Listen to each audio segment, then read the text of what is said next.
చీమలు నేర్పిన పాఠం. ఒక అడవిలో ఏనుగుల గుంపు నీటి కోసం వాగుకు బయలుదేరింది. ఆ సమయంలో చీమలు ఒక ముఖ్యమైన సమావేశం ఏర్పాటు చేసుకున్నాయి. ఏనుగులు చీమల సమావేశాన్ని చూసి కూడా పట్టించుకోకుండా వాటిని తొక్కుకుంటూ ముందుకు సాగాయి. చాలా చీమలు చనిపోయాయి, కొన్ని తీవ్రంగా గాయపడ్డాయి. తిరిగి వస్తున్న ఏనుగులను చీమలు అడ్డగించాయి.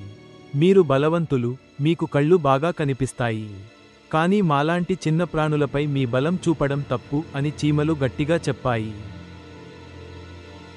అది మా ఇష్టం, మాకే సలహాలు ఇస్తారా అని ఏనుగులు గర్వంగా బదులిచ్చాయి.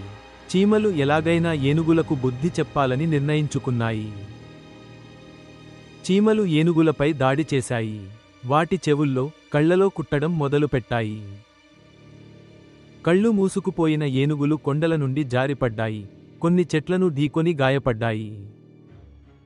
మనకు బలం ఉందని ఇతరులను తక్కువగా చూడకూడదు. చిన్నవారై